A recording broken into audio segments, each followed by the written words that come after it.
Welcome to the Talking Sport Report podcast with Scotty and Eggo. Unbelievable!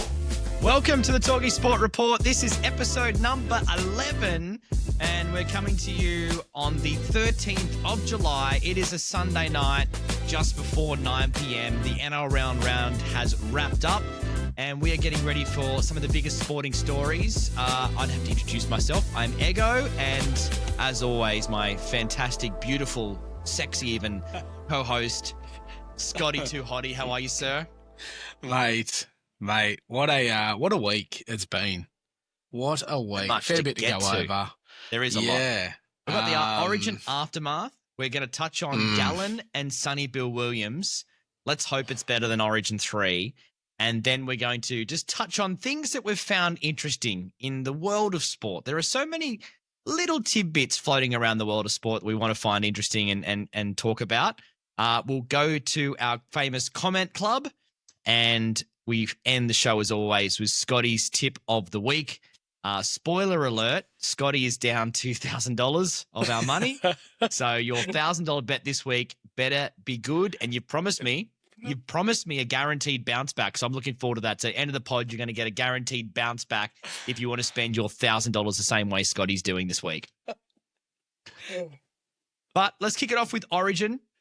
Last Wednesday night, we've had a few days to dissect what was probably one of the worst games of football, which is so unfortunate. Origin deciders are meant to be incredible, right? You look forward to this.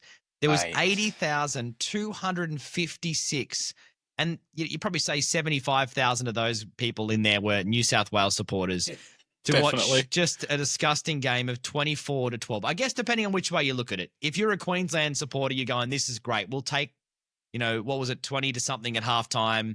20-0. Yeah, 20-0 at halftime. You're going to take that over anything, and the series win is a huge one. But where do we start on this one, mate? Where do we start? To be honest with you, I honestly thought when we joined here tonight that we were just going to forget about it. It's like it never took place. It's not something we need to relive. It's not something we need to discuss, but that would probably turn our show into a 12-minute segment. So, but in saying that, I'll be honest. I'll put my hand up.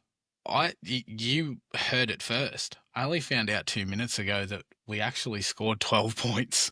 Yeah. I went to bed early, thinking that we were lucky to get one. I honestly didn't expect us to get two. So in saying that, I believe that made my bet look a bit more respectable because that was 1 out of 3 legs up with Te'o scoring. But the big question here is, where do the Blues go from here? Because in all honesty, this seems like another one of those series where everyone had written Queensland off at one point and it was New South Wales to lose. Yep. Where the fuck do we go? What do we do?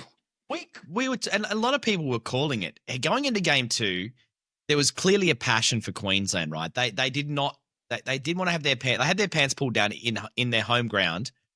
They wanted to go to Perth and show that, everyone was getting they wrote them off so much. And I always worry when people do that. And they said, there's no way Queensland can win. And then the whole Billy Slater stuff. So they rally around Billy Slater. They come out with a great first half. It just blew New South Wales away and then was able to hang on. Coming into game 3, we discussed this. The worry of written off yet again. There's no way Queensland can win in New South Wales. They've done it a million times before. Why the fuck can't they? Exactly right. Yes. Munster's father passes. He is a passionate guy. You don't want to, if anyone you don't want to light a fire under, it's Munster because he is a man possessed when he's fighting. And, he played an incredible game. And then Josh Papali'i, of course, a legend of his stature is going to go out. And you know what? No bells and whistles. He was just hard and just trampled people all night. What a fantastic performance. You could see it coming a mile off that this was going to be a Queensland win. The writing was on the wall early. I'm sure at one point I heard the commentators say that Papali'i had played in, prior to Wednesday night, he'd played in 6 deciders and had won 5 of them. Now, that's a hell of a fucking record. Yeah. To bring him in, I don't know if it's a master stroke by Slater or if he's literally just woken up in a cold sweat at 2 a.m. one night and gone, Could be. shit, I need this prick in my side. That Well, was... you were telling me about the Cleary one too. So Cleary's got like the opposite record of that. Yeah. I don't think has he won a series yet? Has he won He's a definitely won a decider? series. Yeah, he has won a series. Was Not he a a part decider, of though. it? Yeah. Yeah. So, I mean, Jesus Christ, I'd be honest, looking from the outside looking in, if you were just throwing these two players, given their playing history and what they've achieved in the game, I'd flat out turn around and back Cleary 9 times out of 10. But, mate, fuck, Papali'i, he's just a different breed. And the fact that Canberra's going to let him go, mate, even at his age, that's like I said last week, that's one player over 30 I wouldn't be mad if Manly would make a move for. Yeah. Telling you. Absolutely. Mate. Well, just to go back to our point, Cleary won in 18 and in 21. He has Right. won, but Okay. he's decider. I mean, he came into the game and sort of said, he admitted that he hasn't been playing great, especially in deciders, and he had to show up. Look, to be fair, you can't label the game blame on Cleary. I think the whole side just rocked up and thought, we've got 80,000 here. We are going to win this game. Yeah. And they just Yep. didn't play football that Queensland did. Queensland came out and they just it was just simple stuff like grubber through. One New South Wales player is heading for the ball. Same thing on the other side. There's 45. Like I think their bench ran on the field at some point there to give pressure in the goal. As easy as it sounds, completing sets. God, and at one point there, I think Queensland were 25 from 25. At that level of football, that's huge. Huge. That's massive. But yeah, it's just something that you kind of look back on. Like you said, it was at one point there, it was more before kickoff. It was more of a point of not. I hope it was more of a question of how easy will we, mate. And I think at the end of the day, that's the problem. You've written Queensland off, and they've shown time and time again you can't do it. Yeah, can't do it. It was it's interesting. ridiculous. So Laurie Daly has now been confirmed today that guaranteed to be the coach next year. And I get this talk about around him not being a great coach, but I just don't know if you can blame the full blame on him. At the end of the day, if you prep a side and there's no doubting that the side he picked, yes, you'd make some changes, but if they were to win this game, you wouldn't have blinked twice. I know. Yeah, exactly right. It was still a fucking good team. So I don't think you can blame the coach for that. If they come out as flat as shit, that's their fault. Oh yeah.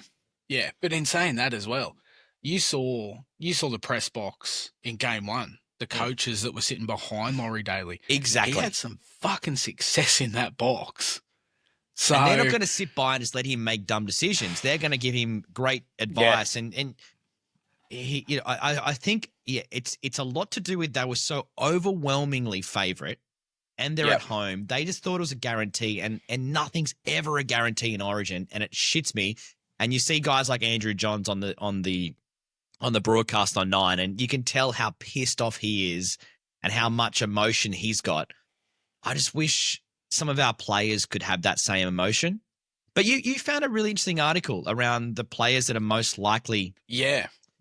So basically the article I read was around 10 players Daly must consider in shaking up the 2026 Blues side. Okay. There's some interesting names in here, some that I didn't think I'd see again. I don't know if they're trying to pull a Queensland. As you know, Be successful. Come back in. Try and pull a Queensland, be successful. Okay. I would wish they would pull a fucking Queensland. Well, Queensland brought back Papali'i, which proved an absolute genius stroke. One name mentioned in this is Jake Trbojevic. But he was our last skipper to win a series. Just he may have played a combined 17 minutes across 3 games, but he was the captain. They do say, though, he's the heart and soul, though, because, there's a reason why he gets picked, even though maybe he's on the decline as a player. It's because what he brings to that jersey is actually pride, and that's what they've been fucking lacking. Well, straight off the bat, the one name here that, and this is just me, one choice, I think there's two players guaranteed to line up in game 1 next season. Moses Faluai, without doubt. Yeah. And you've got to find a spot to bring back Mitch Barnett, who unfortunately missed out due to that terrible injury. 2 names straight off the bat. Then this is more. Can or I just less, say that's why we lost these series. I reckon with Moses and Mitch Barnett playing games 2 and 3, I would not Different be story. surprised if it's a clean sweep kind of vibe. Like they made such a big difference. Moses just is perfect for Origin. Yeah. And so is Brilliant. Mitch Barnett. Like he is just a powerhouse. Him and Haas up top. Like you can't. We dominated Queensland in the forwards. We made them look like junior rugby league players. And then you lose him, and you know it's Huge just chaos. loss. Yeah. Another name I found interesting, but in saying this name, A, it comes down to whether he stays fit, and B, the 2 players that played in his position at the moment, hard to get rid of, and that's Tom Trbojevic. Yeah. Love Turbo when he's fit, but the problem is he's hardly fit these days. So, One thing I thought about with him as well, can you risk him in an Origin game? We've already seen it happen in Adelaide, where was it Adelaide? He done his ankle, or his pec, something like that. yeah, He was out in the first few minutes, and we have just disarray. Exactly. Trying to he's just such a great. He is the ultimate Ferrari, right? But it just if it blows doesn't up get- down the street, you're screwed. There's nothing you can do about it. You can't fix that shit. ultimate Ferrari that just doesn't get the correct servicing. Surely. Surely. They're running diesel in it, the poor bastards. But, I mean, the best thing about this article is you're 12 months out. Anything can change between now and then. You're literally one wrong step away from an ACL or a torn quad or anything. But it will be interesting to see what he goes for outside of the 2 guarantees that we've just said. Barnett in for sure, Mitchell Moses, no question. And then you just build the team around Payne Haas. Simple as that. Done. Yeah, that's so true. That's so true. You got to kind of there's obviously some great players in that side that need to stay. And I think overreacting is also key to keep in mind. Hence why every man and the dog is blaming the hell out of Cleary. I think it's a lot more than that. And I think, and it was good actually. Fitzgibbon, the Sharks coach, actually stood up for Cleary saying, what more does this guy need to do? Yes, he needs to prove it on Origin level, but I think there's a lot more to it. Again, Moses taking away that creativeness that he has, having him next to Cleary, I think they're wondering whether they'd be a great halves combination. They were a fantastic halves combination. They were. Brilliant. I'm sure Queensland breathed a sigh of relief not having him in the side. Just remember, this conversation could have been avoided if we just kicked fucking better in game 2. Yep. Simple as that. Simple as that. Jesus Christ. And if Lomax decided that he didn't need to keep rushing up out of the line. Funny, he did it again this afternoon in Sunday football, and another try was scored. I just don't know. Sometimes he can be rocks or diamonds, that man. He's very, very interesting. I found another interesting point that I would like to bring up to you. So it's Josh Kerr. Now, he's a Dolphins player. He was in the extended squad, but he came out on the Thursday morning, clearly a few sherbets in. They've had a big night, and he's decided to – and, can I just say, I wish they would not penalise this, because I'm so sick and tired of hearing a press conference where everyone goes, the boys, we just did it for the boys. We're backing up. We're going to keep playing. Just boring shit. This guy comes out and actually speaks his mind, and he's going to be in trouble for it. He come out and said, I'm not sure how much trouble I can get in for saying this, but I thought Ash Klein did a bit of a try and, even it up a bit to make it a bit closer in the second half. He was a bit of a double agent. And so basically calling him out for being a double agent, clearly on Queensland's side in game 2 and the first bit of game 3 potentially, but trying to square up at the back end for New South Wales, calling the double agent card, and he's going to get fined for it. But that comment alone, that's worth a fine. And to be honest with you, those kind of comments, we need more of them. So if you've got 20 minutes tomorrow, can you just set up a GoFundMe for him? And mate, we'll put the word out. We'll get the fine paid for him, because those comments, we need more of them. Could Josh Kerr become every New South Wales or every rugby league's favourite Queenslander? Because I don't think there's such a thing. There's not. But when guys like that, it's just so funny. That's brilliant. Yeah, he was just hilarious. Some of the stuff he sort of said, I haven't got the best eyesight at times, but I'm watching 4 passes and shit. We're on the sideline just going, oh no, it's a double agent. Like that's what he actually said to the press. It's just fantastic to sort of see someone doing that. And of course they'll come down hard, but God, he's not wrong. Surely we've got better referees than Ashley wrong. Klein for next year. Is that one of them? I know you can't blame any games on him, but I thought he was bad for both sides. I think the double agent call's right. I don't think he's had one single good game. No, I think you're right. And then at the end of the day, well, I mean, I was shocked to find out that New South Wales is keeping Laurie Daly on. So honestly, you wouldn't put anything past the NRL. They've probably already got him penciled in for games 1, 2, and 3 next year. Yeah. And maybe 2027 as well. Yeah. You wouldn't put it past them. Jesus Christ. One thing we do know, Scotty, is that Origin just lacked any sort of. I mean, there was a couple of little moments where you thought, "Oh, this could blow up." And it would have been back in the day. It would have been like, "Oh, this is when Origin becomes the punch ups. This is where we get a little bit of just to fire up some of these players to start showing some passion for their state." Some fisticuffs. Just swing 'em, boys. But nothing. Absolutely nothing. So we kind of wanted to look back and do a bit of a blind ranking, Scotty. Now the blind ranking system is where we rank 5 different players in order from 1 to 5. 1 being you want that, 5 being you don't want that. And basically we don't know what's coming next. So you got to kind of play your cards right. But we want to do one for each other right now. And based on the fact that we are so upset about Origin turning this out this way, we're going to do people that you want to fight in Origin. So this is you and me. We're not great fighters, but this is who we would like to see lining up alongside us to fight in Origin should we get the chance. We put the ones at 1 that we think we got a chance at. We'd want to take them on. The ones at 5, you want to stay the hell away from. Yeah. We're not looking for them if a fight breaks out. Okay. All right. So you're doing me first, and you're going to go for me. It's New South Wales, and I'm going to give you Queensland. Absolutely. All right. First cab off the rank. Ryan Girdler. Ooh, the Girds. Now, renowned for being a pretty boy. Exactly. Intercept King. Good looking bloke. He's a great looking, and you know what? I'm going to put him at 1. The reason for that is I don't think he'd want to hurt anybody, and maybe we could find a truce. Maybe we could find a truce somewhere. There might not need to be a fight, or maybe it's like, hey, just take one and go down, Gertz, and he probably would if I gave his coffee shop in Manly a little shout out. That's actually a good response, and I thought you'd throw him in at 1. So coming in at number. No, it's all good. Coming in at number 2. Your second option, Timmy Brasher. Ooh, yeah. Timmy Brasher. See, now he was maybe a fullback, but a bit fiery.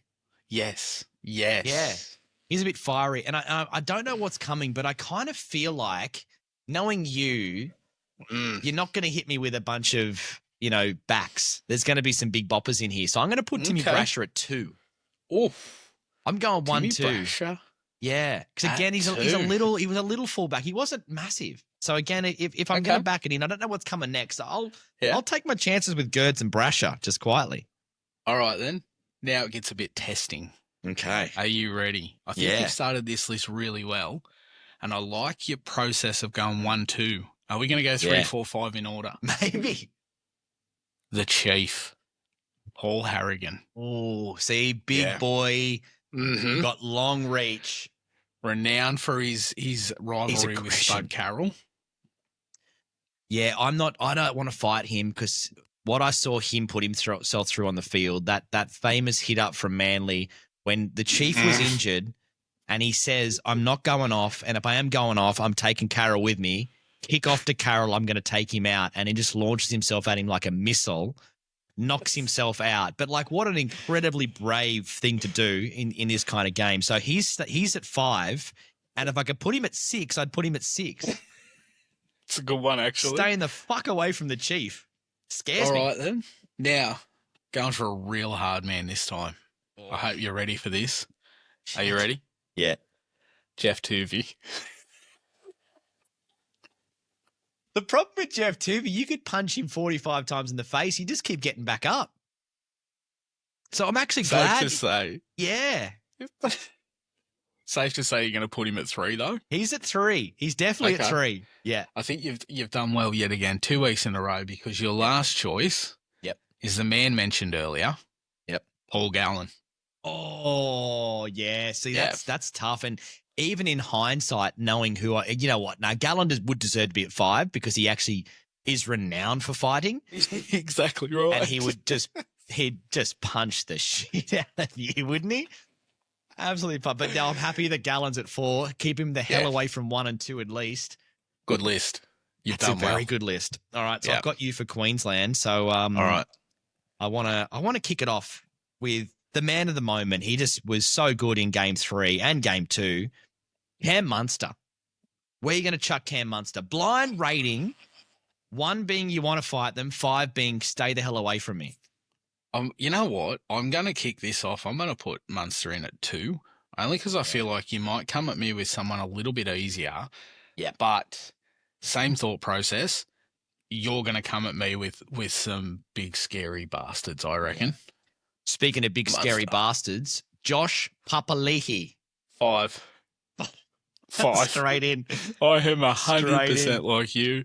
If a fight breaks out on that field and I'm out there, he is the last person I'm looking for. And if he's got eyes on me, I'm out. I'm playing dead. Is it right to say that if you could punch Josh Papali'i 10 times in the head and it wouldn't even create a dent, wouldn't it? I'd be honest. If he's got eyes for me, I'm putting one on my own jaw before he can. Done. I'm out. I'm fucking out. So good. All right. So Papali'i at 5. That's a fairly good call. The next one. Gordon Tallis. The Raging Bull. It's got to go at 4. Only because I've taken up my 5 spot. But similar thing. When you're in if you're putting this as an Origin arena, he's fired up from the start.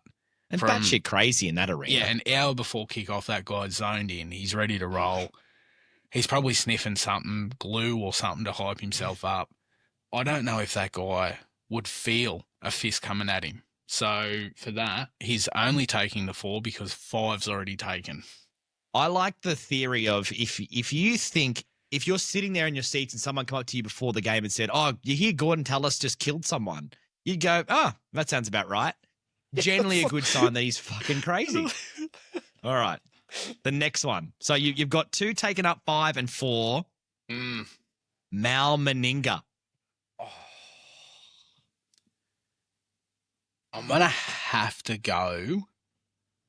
I'm going to have to go. You got 3 or you got 1? I know. And I think you're going to come at me with someone absolutely rock solid. So I'm going to risk it. And I'm going to put him at 1. What? Only because I'm backing you to give me some big prick, some big box head motherfucker. And Mal Meninga's going to be the case of I'm calling in a mate or 2 to help. Simple as that. I'm phoning a friend at this case. Absolutely. The guy was at absolute brick shithouse. I know. 6 foot and 107 kilos during his playing days. My concern is you're going to come at me with just someone that's just that little bit bigger and harder. And I don't want to waste me 1. Wait, where'd I put him? Okay. You put him at 1? 3. You put him at 3? I will, yeah. No, put him at 1. Who you got? Who's me 3rd? Who's number 3? All right. Your number 3 is Big Wendell Saylor. Oh, for fuck's sake. I'm just cooked. Yeah. I kind of stitched you up a little bit there. I just went for 5 people who you would not want to fucking fight. That's good though, because at the end of the day, that's what this is. Yes. But I didn't anticipate 4 out of the 5 being big, mean pricks. Yeah. And just so you know, the one that just missed the list was Greg Inglis. Not even easier either. So, like, it wasn't going to get any easier for you, to be fair. Don't worry, though. I'm taking note of this because next week I'm stitching you up hard. So, Mal Meninga at 1, Cam Munster at 2, Wendell Saylor at 3, Gordon Tallis at 4, Josh Papali hit 5. Can I just say you're not making it out of round 1? Mal Meninga's going to kick the shit out of you. I'm not. And you'd be lucky to break a sweat coming into Gallen. Oh, You're and I'll 5. be fine. I'm taking I'm taking Girdler. Tuvey, I'm taking Brasher down, I'm taking Yeah. Girdler for a coffee after I give him a couple of right-handers. Number 1, Girdler. 2, Brasher. 3, Jeff Tuvey. 4, Gallen. And 5, Chief Harrigan. You have, again, 2 from 2, nailed this list. Speaking of fighting, Scotty. Oh. Get fired up. Wednesday night. It is the night. It's been talked about for months. I think you and I mentioned it on our first ever podcast. Yeah. 10 episodes. This doesn't feel like that long ago. Paul Gallen v. Sonny Bill Williams. This Wednesday night, the 16th, it is going to be massive. Now, this has the potential of being an intense, hard-fought fight, or someone's going to come out swinging hard from early and is either going to get put on their ass or just land something on a chin and end it. Yeah. I have a few issues with this. Yep. Just a couple. According to Sportsbet, it's set for a 10 o'clock start. Now, my issue is those blokes at their age, they're normally asleep by 10. Yeah, that's true. So there's that worry. Bit late. The other concern I have from a little bit of media I've witnessed over the past week or so, I'm worried Gallen's getting a bit too chirpy. Now, I've spoke to you about this. So basically the equivalent of Manly's playing the Knights, say next weekend, hypothetically, and I spent the whole week talking it up, talking shit. Can't wait till my boys put you boys on their ass. We tear you apart. This is going to be an easy win. Knights come out and win, and it's just backfired on me horrendously. Yeah, that's my concern for for Paul Gallen. Yeah, he's that's just, fair. You know, he's talked about he won't shake his hand, mate. He's I don't know. I just feel like let your talking take place in the ring, mate. Like, get out there, just show him that you've still got it. Put him on his ass. Let your fighting do the talking. Because if you're getting lippy as shit, it's just going to give him so much more motivation. Do you reckon, and I think they do a fantastic job, you got to hats off, because this is one of the first fights with the football players where you actually go, this is like going to be potentially a good fight. Most of them you go into, like, you know, you look at Jake Paul versus, you know, Tyson, you go, this is going to be just an absolute shit show. Yep. Or it's one person is just so over the top better than the other, or one is just so past it. You'd have to say this is a pretty good one. Now, Gallen concedes 11 centimetres in height. That's a fairly decent amount. But the man's built like a fucking tank. Like, yes, he is absolutely. As we've said on previous episodes, Williams, he would have muscles in his shit. Yeah, yes. So it's a really interesting fight. Bookmakers have completely favoured Williams. Massively. Gallen, I'm worried about. He's had to give up the booze. He's had to give up sugar to drop another 5 kilo. Is this going to, again, like you said, punch him in the back of the head, essentially in the end of the game where he loses this fight?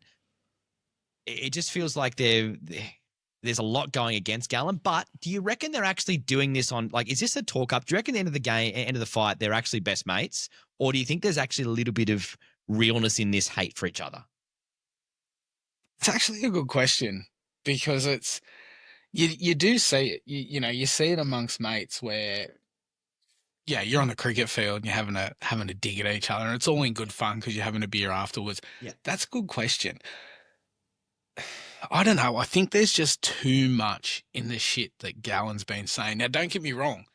I'm 100% backing Gallen in this. I'd love to see Gallen win this, but I just feel like he's running his mouth just that little bit too much. In saying that, I don't know if Sonny Bill's done the same because I haven't really paid much attention to what that bloke's been saying. Everything that I've seen at the moment all centres around Gallen said this, Gallen said that. You know, did you see what Gallen had to say on the live feed with Sonny Bill? I just hope this isn't going to backfire on him because in all honesty, A, everyone that pays for this fight wants to see a good fight. B, you don't want to see Gallen talk it up this hard, go out and just get obliterated. Yeah, it's going to be really interesting. It's going to be really interesting to see how it goes. And obviously they're doing the 8 rounds.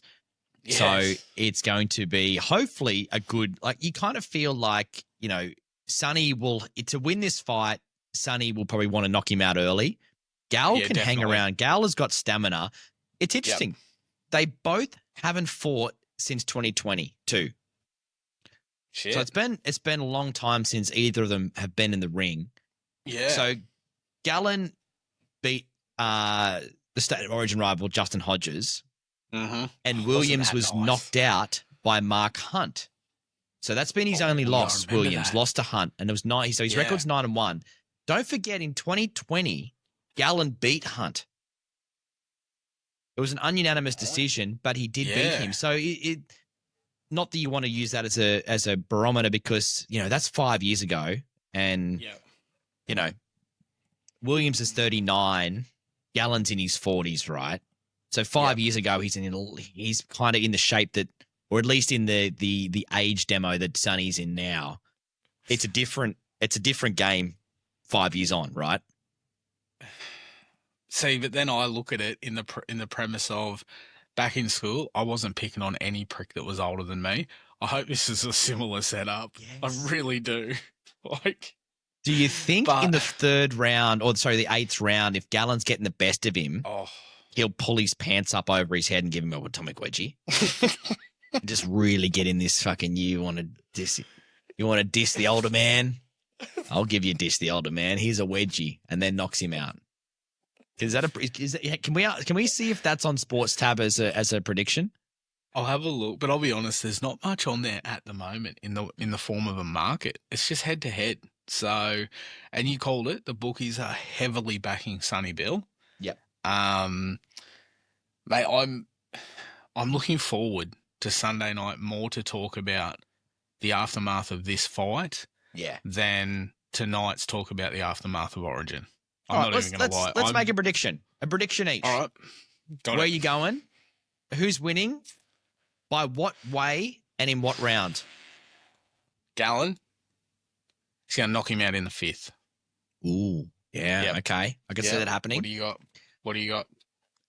My heart is with Gallen. That's all mine is.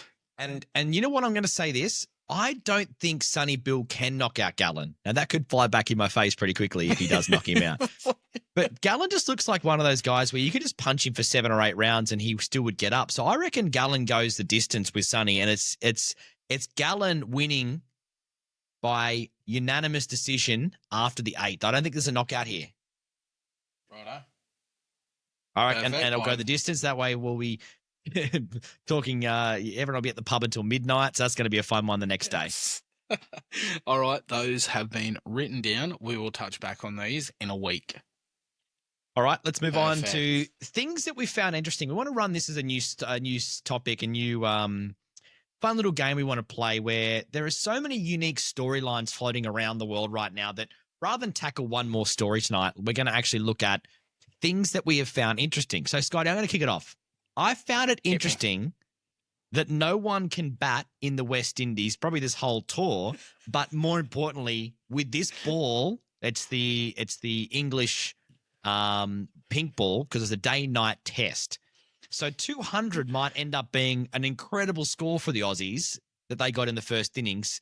I think the West Indies are 1 down for like 15 or 16. Yep. Where do you feel on that? That's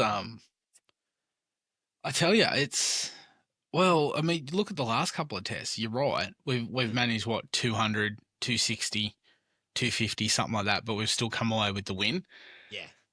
Do you put this down to the West Indies, or is it something that we talked about a few weeks ago that at the moment we just can't bat for shit and we're relying too heavily on the bowlers? That is... Yeah. Mate, that is interesting. That is very interesting.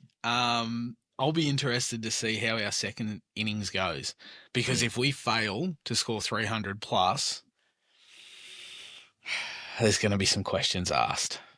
And I think one of those weird test series that like no one really cares too much about this series from an Australian point of view. It's all aimed at the Ashes and getting our side right for the Ashes. And I think there's been some good signs that there are some battings, like guys like Smith, Webster, Carey, that are all showing signs of Travis Head are all showing signs of like they'll be ready when it comes to the Ashes, Australian conditions. But right now, pink ball, day-night test in the Windies on we've literally dropped line for the first time in like 15 years to run 4 quicks. That's massive. So rare. I found that super interesting. What have you got? That's good. I found what I found very interesting? I saw more passion out of one NRLW game this weekend than I saw in any of the last 3 State of Origin games. And now saying that, Bulldogs prop, now excuse me if I get this wrong, I've actually written it down. I don't even know if I want to try and pronounce this. Anyway, Bulldogs prop, she has slapped her opponent and her opposition player and has been given a 2-game ban. Now, there you go. We need more of it. And we've just spoken about how much, I guess, passion is missing from that Blues side. And yet you've got to turn over to NRLW to watch any kind of physical interaction. It's not quite fist flying, but, mate, there was contact. And you know what? That's good. Loved that. I found it more interesting that there was so much more passion in that game than there was from the Blues in any of their previous 3. That's fair. I found it interesting by the same token that England versus India could be a more fiery match right now in England than the Game 3 State of Origin. Did you see that brouhaha that unfolded over there between Gill, who's just the man who scored like 300s in the last test, which was insane. Absolute weapon. Had a bit of a crack at, I believe, Ben Duckett. Is that right? Am I right in saying that, Scotty? It's a bit of a potential fisticuff on a cricket field, which has got to be a first for a while. Yeah, so it was Ben Duckett and someone else. Whoever Duckett was batting with, what did he do? He got hit in the hand and he was calling for new gloves or something. And Gill got in his face. But you know what? I'm going to say it now. I don't blame Zach Crawley, Gill. I think. Yes, that was it. I do not blame Gill one bit, because if there's any cricketer that I'd love to go fisticuffs with right now, it's Ben Duckett. For no reason whatsoever, except that head, just a head that only a mother could love. Yeah. What else have you found interesting? Mate, I'll tell you what I found interesting. At the moment, it seems that the bench is the new spot for the faces of the NRL. I found it very interesting that, you know what, fair enough, backing up, but Cleary started on the bench, sat there until, the 25th minute, came on, and then a couple of minutes later, soon-to-be multi-millionaire Dylan Brown was taken off. Night signing. Was taken off. Didn't he get started at hooker? Yeah, he did start as well. Hooker. Yeah. And then new poster boy for the Doggies, Lockie Galvin. Looks like he could be in for a nice little stint in New South Wales Cup after not featuring this weekend, being dropped so they could run 4 forwards. And Serraldo refused to comment on how Galvin gets back into that side. Wasn't a great game last week with him at halfback, I must admit. But the Doggies back in the winning circle doesn't help, right? If they win without him, makes it pretty tough to get back in. They've kind of righted the ship since he's been out. Yeah, so I did find that very interesting that it appears that face of the NRL at the moment is lining up on the bench.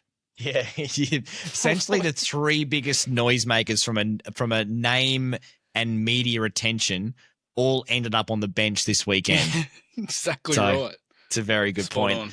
I found it very interesting that Wimbledon now sucks without the likes of Serena Williams, Roger Federer, and Nadal.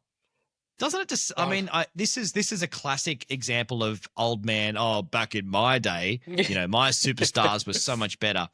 But there's going to be a Sinner and Alcaraz final, and I mean that'll be a good game. it would be good. But that's no Roger Federer versus Nadal. I'm sorry. That's just not, it's not that. And, you know, I agree. It was Swiatek won the women's. I think she dropped 3 games. Again, that's no Serena Williams grunting out there like she's trying to dig a hole. Even go a bit further back. Martina Hingis, Anna Kournikova. Didn't win much, but won a lot of Didn't hearts. win much. Exactly right. Won a lot of young men around the world. I think, and my parents can attest to this, I had way too many posters of everybody on my wall, but there were quite a number of Anna Kournikova ones. She was the one that featured multiple times. Yeah, always keep an eye out for Ralph or FHM magazine with Kournikova on the cover. Yeah. You can guarantee that would be the very well spent $6 or $7, whatever the price of that was back in the day. Absolutely. And money well spent, if you can ask me. Hey, speaking of Anna Kournikova, it probably transitions very nicely to a little game we want to play tonight as well to sort of get towards the back end of the podcast around athletes that we've forgotten. So you probably could say Anna Kournikova is one that we've forgotten. Maybe rightfully so. Her tennis career probably wasn't as hot as her modeling career and her post career from tennis. She made a lot more money from her endorsements more so than her victories on the tennis court. Still a good play. If you're making the pros, you're doing well. Oh, so exactly we wanted to kind of stump each other on athletes. We'll go back and forth here on athletes that we got. Oh shit! I've forgotten all about that person, or it's been so long. So that reaction right there is one that I had on Saturday night. Right. I'll kick it off. I was watching television and an ad came on and this gentleman's name was mentioned. I'm like, holy shit. That's when I text you. Yeah. My first cab off the rank, Mick Doohan. Oh, wow. Yeah. Former motorcycle legend for Australia. Yes. You know what? That was just before, would have been what? Early 2000s, I think, from memory, Mickey Doohan. But that was like, he was just everything. He was just winning whatever he wanted. And it was just before the Valentino Rossi stuff took over. Bingo. His last race, yes. Well said. 1999. Yeah. Oh, that was what a legend. It was just before we got our P's as kids kind of thing. So it kind of was like the perfect, like aspirational, like, God, Mick Doohan, what a legend. What a legend. That's a good one. Yeah. That's a great one to start. What do you got? Here's one for you. You might not even know this guy. Steve Moneghetti. Oh, wow. Now, not that I've ever been one, but is he a runner? Was he a runner? Yeah. Marathon runner. He used to do the 10,000, I believe, in the Olympics. Wow. But I do remember, I think his last ever race or last Olympic race was the 2000 Olympics for us. But he would have been pushing 40 at that point. So he was an older guy.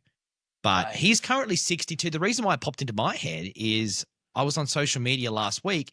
He competed in the Gold Coast Marathon just, I think, a week or so back.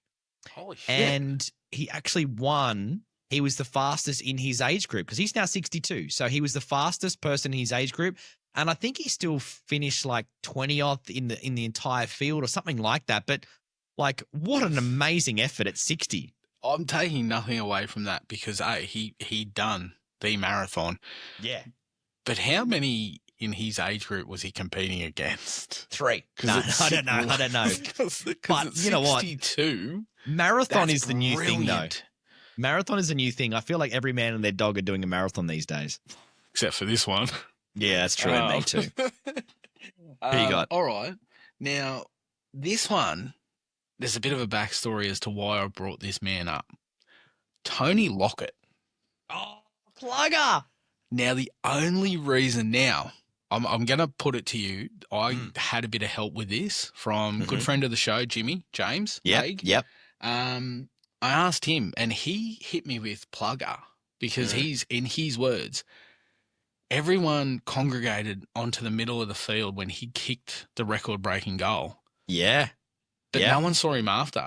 Did he disappear in that crowd? Did he finish that game? Did he do anything after? Because I honestly do not think he done anything to find media spotlight after kicking that goal. So I'm with Jimmy. I honestly reckon he disappeared in that crowd and has never looked back. And when you look at it, he is one of those players that it's going to be a tough record to beat. 281 games, last being that kick. No, we don't know if that was the last game, but no one saw him since. 1,360 goals. So massive. Of the most, the most current sort of players, Lance Franklin, Buddy Franklin is the closest to him at 1,066. So, like, there's just you kind of struggle to think if this is ever going to be broken. He is so far ahead of that, and I'm looking down the list of like all the players. The reason why I'm looking down this list is he was my next on my list. I'm in the exact same boat as you. Where did he go? Where the hell did he go? I'm just having a look. Even now, there's life outside of football. Tony Lockett last seen in the crowd after kicking 1,300th goal. No, it doesn't. Yeah, that's it. He vanished up to the pub in the members section and was never seen since. No, there you go. Part-time goal-kicking coach in 2017 with the Swans. So they did find him amongst that crowd, and he's got the Lockett end named after him at Dockland Stadium. There you go. What a legend. Absolute legend. Another one for you here. Kieran Perkins.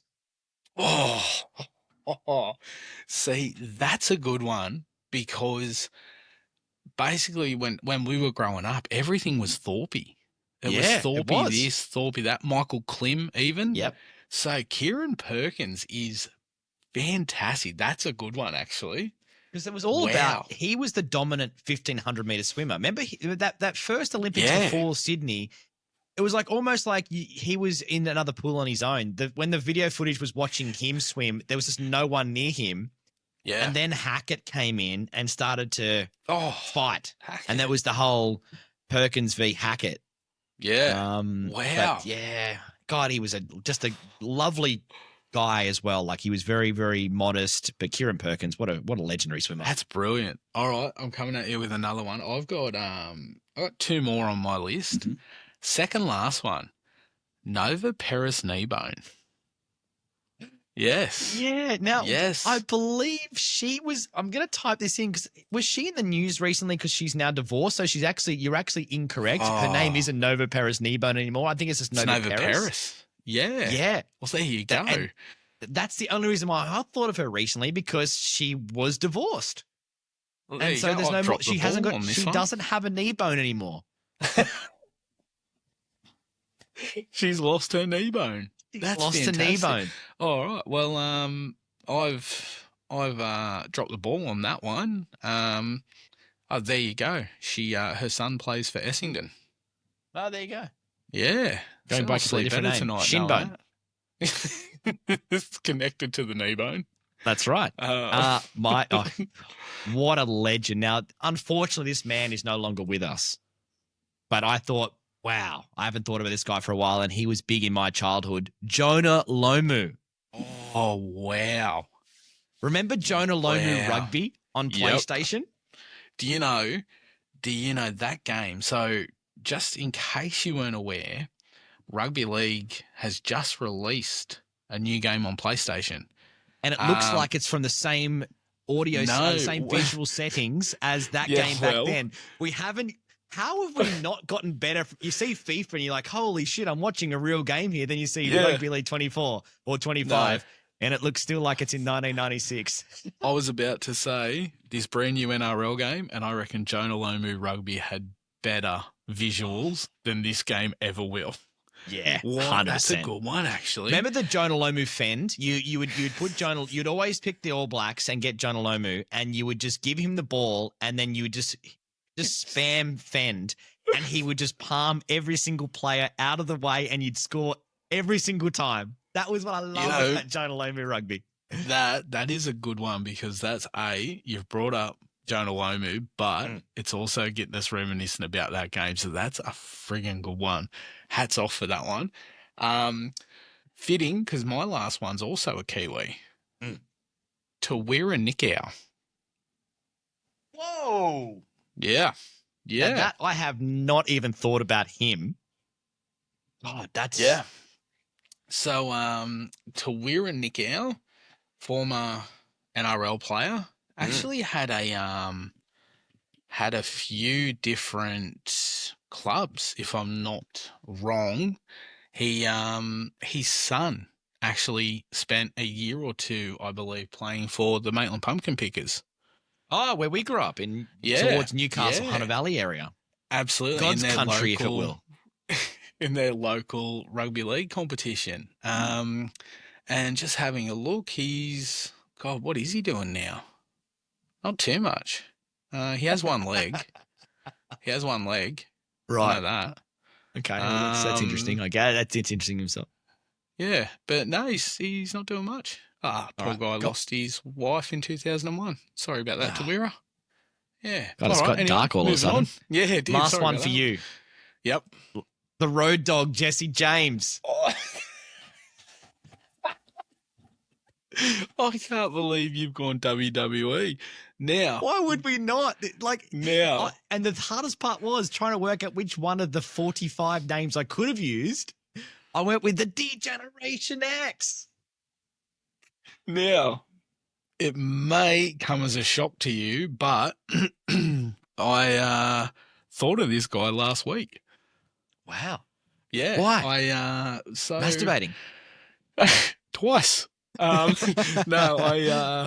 I dabble in trading cards, and a signed Road Dog card popped up on eBay, so I decided to watch it. Wow. And it got to, the last I checked, it was at $13, and I'm like, shit, that's out of my budget. I spent all my money on our punt for our podcast. But yeah, so I did, and I think he's still working behind the scenes in WWE, but that's a friggin' good one. That's a good one. Because you have thought about him. How about I rapid fire until I get one that you actually haven't heard of for a while? Okay. All right, next one. Rikishi. Oh, mate, I just bought one of his signed cards. Wow, that's good. Okay, no, I've got more where that came from. Right. How about we go with let's upscale a bit here. Gangrel. Oh, I thought about him this morning. No word of a lie. There was something on Facebook, and it's like, which wrestlers scared you growing up? And I'm like, well, Gangrel never scared me because I loved the Brood. That blood thing. Yeah, that's true. I loved the Brood. That was best entrance in WWE history. I think you're going to struggle here. Okay. Oh, I won't mention that one. That guy was, that's a dark ending Chris for that Benoit? guy. Don't know what you're talking about. I'm going to move on from that one. All right, let me give you another one. Raven. Thought about him this morning. Favorite wrestler in WCW. Was in ECW, and you've reminded me I want to check just how much his autographed cards are going for. Okay, and I remember what about his Taz? debut on SmackDown. Yeah, he's a commentator in AEW now. Steve Blackman. Oh, good one. Yeah, that's a good one. Got the him. Lethal Weapon. The Lethal Weapon. God, you know what? He was just one guy that I used to look at, and I'm like, I do not see the point of you being in this in WWE. But now I know why. He was actually quite technical. He was. That's a good one. Absolutely. Do you know an what? assassin. I could sit here for another hour if we're going to talk about this. Just saying. We may have to do a reminiscent episode. And look, please, if you're listening to this podcast right now and you're a big fan of the old WWF Attitude Era, and you want to hear more about a breakdown of that era, because we kind of lived it, let us know. Speaking of which, Comment Club is going to take a break this week. It's back next week. So Comment Club is basically, if you leave a comment on any of our social channels or you drop us an email, we will read out your comment on this show in the podcast in this comment section each and every week. So to get to that, you just got to follow us on TikTok, Instagram, or YouTube at Talking Sport Report. Now, the other way you can get to us is talkingsportreport@gmail.com. Now, we have got these new stickers, and we wanted to sort of say this week, email us or drop us a cheeky GM, slide into our DMs on our socials, and hit us up with just whether it's a comment, a thought, maybe an interesting observation of something that's going on. the best email or comment we get next week is going to win our first ever Talking Sport Report sticker that your mum made for us. Now, that kind of feels right, that your mum made that for us. Not you, the listener. No, Me. not your mum, the listener, and that's true. Yes. So she's got another job. Yeah, she sorted them, and now I just need to go back to her and let her know how many we need, and she will work that out for us. We'll get them sorted. They've come up quite well. They look fantastic. I do say so myself. So hats off to yourself, Eggo, for the design. Looks brilliant. There you go. Yeah, looking forward Drop to us a getting those DM. done. Hit us an email. The best one we'll read out next week, and you will win the sticker. And you can do what you want with the sticker. You can burn it if you'd like. Yep. You can Draw stick on it on your car. You can just do whatever the hell you want with it. Put little mustaches on us. Yeah. Let's wrap it up with Scotty's tip of the week, mate. So this is where we give you $1,000 of our money. So far, you're down, I believe, $2,000. Yeah, so I had no luck with Origin. Not successful so far. No. So I had Tio'o into Latrell into the hammer for 2 or more. Yep. That is gone, done and dusted. So what I've decided this week, because you spent all of our early on money on those friggin' orchestras and those bands that you got in to do friggin' intro songs that we never used. I'm going to bet $2,000 this week. It's coming out of the Christmas $2,000. fund. Coming out of the Christmas fund. Straight off the bat, we're going 1,000 on Gallen. Oh, yes. Yep. Just straight up. No round. Just straight up 1,000 on Gallen. Straight up. What's he paying? On Gallen. $2.25. Yep. That's a good bet. That's a good bet. I'd like to say this is my safe one. Next weekend's NRL, I'm going to multi up the Panthers. Yep. Into, I'm just double checking who they're playing, into the Doggies. Okay. Into the Storm. So the Panthers will play the Rabbitohs. Yep. The Doggies will play the Dragons. The Storm are playing, they're playing Manly. Shit. Conflict of interest. Yep, that's what it is. And that's paying $2.17. Okay, if you get on it now. So you will win your money back and then some if they both get up. Yes, if only one of them get up, then we are only down about 1,000, 2,000. Yeah, I was going to say maths is not great. So we're currently down 2,000. So technically, when the bets go on, we're down 4,000. Yes. So correct. We have to win something back this week. I'm absolutely counting on you to get this shit sorted and get your Scotty's tip. This was actually put out as Scotty's tip of the week. It's almost a guarantee. Follow Scotty and just start cashing in. And it was a great way to bring some positive PR to our podcast. So far, you've been a bucket of shit. Yep. And an absolute leaky boat. But, they're two bets. To be honest with you, when that first week came up, or was it a 10-leg multi? I thought, he's definitely. It's like you've decided to design a ship to go to the moon, and you've just said, "I'm going straight to the moon. I'm not going to bother driving down the road first. I'm just going to go straight for the stars, my friend." I love it. A 10-leg multi. No, I'm glad we're back to at least a 50-50. Mark my words. Penrith, Doggies, Storm. It's a safe bet. Get on it. Yep. Put your house on it. Cool. And with that brings up the end of the Talking Sport Report, episode 11. Thank you, Scotty. Thank you for being here on your Sunday night. Thanks for having me. Always a pleasure. We're going to have lots to come next week. We'll obviously be talking the wrap-up of everything going on with Gal and Sonny Bill. That's going to be very interesting aftermath. And the other one that's cheeky on the horizon too is Tim Tszyu and Fundora. So remember Tim Tszyu and Fundora had that big fight, was it last year, off the back of Tim Tszyu's wedding. And that was that bloody fight where he had blood everywhere, and it was one of the most bloodiest fights in history. Yep. So that's Sunday, July 20. So that's not too far away either. In Vegas, that's the Manny Pacquiao fight card that he's on for that. Yes. So that's going to be an interesting one. So lots of fights happening, funny enough. This might end up turning into a Talking Sport Report fight podcast. But that's it for episode 11. So thank you so much. If you do get a chance on your favorite podcast app, give us a 5-star review. It makes a huge, huge help. And do subscribe to the podcast so you can get our episodes each and every Sunday night. You can watch this full podcast back as a video on YouTube and on Spotify. Please follow us on Talking Sport Report on our socials and email anytime, talkingsportreport@gmail.com. Until next week, goodbye.